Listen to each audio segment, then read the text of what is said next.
कई मूर्ख लोग क्या करते हैं, ईश्वर के सम्मुख जाते हैं तो अपने मन चाहे वस्तुओं को मांग कर देते हैं। उसको पता होना चाहिए कि जो हम मांग कर रहे हैं वो तो चॉकलेट है, टॉफ़ी है, अरे उससे बड़ा भी है, आपको उससे बड़ा भी मिलने वाले हैं। अगर आप ईश्वर के द्वारा कोई वस्तु आपके ऊपर निर्धारित कर दी जाती है तो आप अजर अमर हो जावेगो। अरे ईश्वर तो आपको बेकुन धाम देने के लिए चाहते हैं, परंतु आप क्या करते हैं, जितना काम किए उतना तो मांग लेते हो। मांगना मत, बल्कि ईश्वर को ऋणी बनाना। अब मांस खाने वाले जो सज्जन होते हैं वो जाते हैं मंदिर में, नहीं हमें ये दे दो, पुत्र दे दो, धन दे दो, बंगले दे दो, कोठी दे दो, गाड़ी दे दो, ये दो, पता नहीं क्या क्या लेके चले जाते हैं मांगने के लिए। जब पुत्र हो जाते हैं, पहले जब पुत्र नहीं रहते हैं तो कहते हैं पुत्र के बिना ये संसार सूने हो जाते हैं, पुत्री के बिना ये संसार सूने हो जाते हैं। जब मिल जाते हैं तो फिर क्या कहते हैं, पहले ही मैं ठीक थू, अब क्या हो गए। आपको सोचना चाहिए, तिक धन्ना तिन इसमें नहीं फंसना है। तो मांग किसी वस्तु को मत करो। जब तक आप किसी टेंट को मंगाते हो, टेंट वाले को कुछ रुपया शेष बच जाने के कारण टेंट वाले के लगाव आपके पास रहते हैं। जो ही आपने टेंट वाले को रुपया दे दियो तो ही आपसे नाते खत्म, टोकना बंद। बस उसी प्रकार है जो ईश्वर से मांग करते हैं, नाक पीटते हैं मंदिर में जाके, ये सब वही है मलमूत्र की औलाद। नहीं हमने इतना खटे, अब आपको इतना रुपया देना पड़ेगा। आप तो मोल शोध ले लियो, फिर पूजा का कर लियो। पूजा तो क्यों नहीं, आपका तो लक्षण वो हो गए हैं।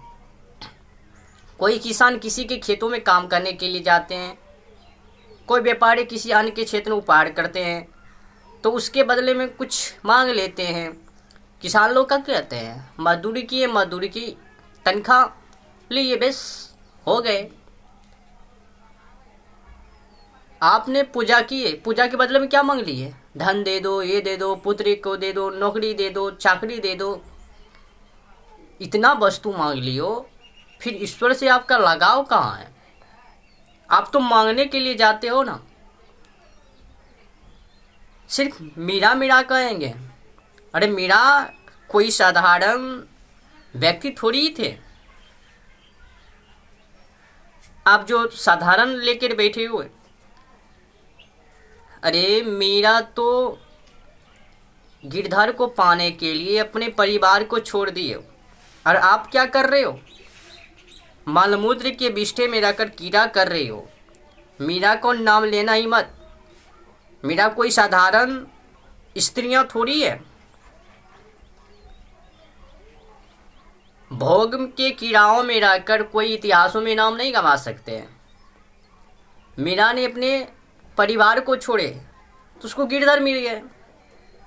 तुलसीदास ने अपने भोगी मनचाहों को छोड़ दिए, अपने बीबी के पत्नी के चौकर छोड़ दिए, तो एक महान विराट स्वरूप श्री रामचरितमानस का निर्माण किए, एक ग्रंथ लिख दिए। भोगी छोड़े तो अगर वही भोगी, ऐसे तो उसकी पत्नी भी कोई साधारण नहीं थी, एक तक्षु ज्ञान डाली, बस भ्रमित हो गए। तुलसीदास जी पत्नी को छोड़े, एक इतिहास को नए बना दिए।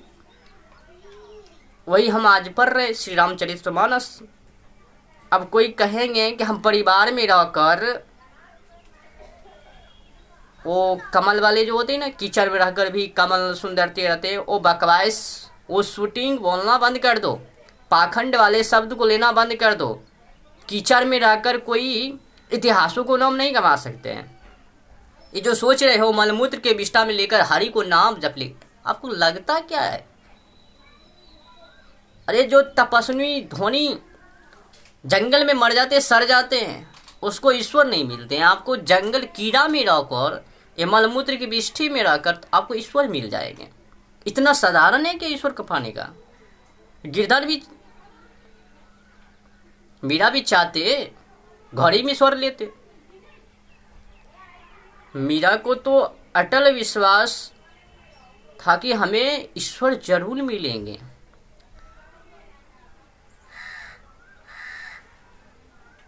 अरे मीरा की जो ससुर है ना, वो जहर दे दिए उसको मारने के लिए। ये तो ब्रह्मचारिणी बन गई है, इसको लुटका ही डालो। उसके ससुर पीछे पड़ गए मीरा को। और आपको एक जहर देवे तो लुढ़क ही जावे। मीरा का जब बात आती है कई लोग घुटकने लग जाती है। मीरा खास हम भी बनते मीरा जैसे,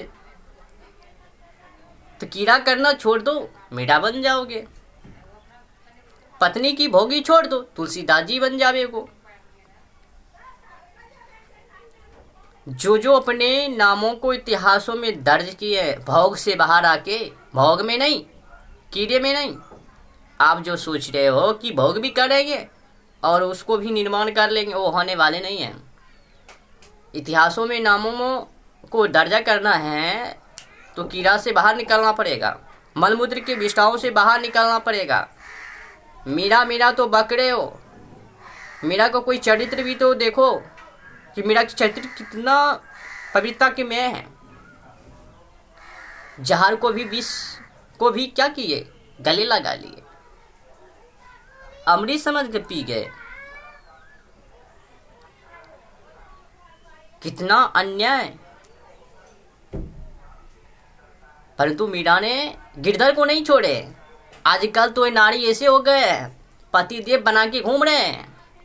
मांस खाने वाले, अंडे वाले खाने वाले को पतिदेव। अरे मांस खाने वाले, अंडे खाने वाले पतिदेव नहीं हो सकते। अगर इसको हिम्मत है तो जिस प्रकार से प्रभु ने, ईश्वर ने हमें बचपन में जो दांत दिए हैं वैसी दांत करके दिखा दो। हमें ईश्वर ने दूध को नियुक्त किए थे, दूध। और बड़े हो को क्या कर रहे हो, एक जानवर को खा रहे हो। वो जानवर नहीं, आप ही की जैसे वो भी शरीर है, उसका भी 5 ही तत्व से बने हुए हैं और हमारा भी 5 ही तत्व से। फर्क कहाँ है? फर्क बस इतना ही है कि वो जानवर को सोच नहीं है, बुद्धि नहीं है, विवेक नहीं है, और हमारे पास विवेक है। बस इतना ही फर्क है और कुछ नहीं है। वक्त में जितना काज कर्जे, कीड़ा, मलमूत्र सब उसी के जैसे है।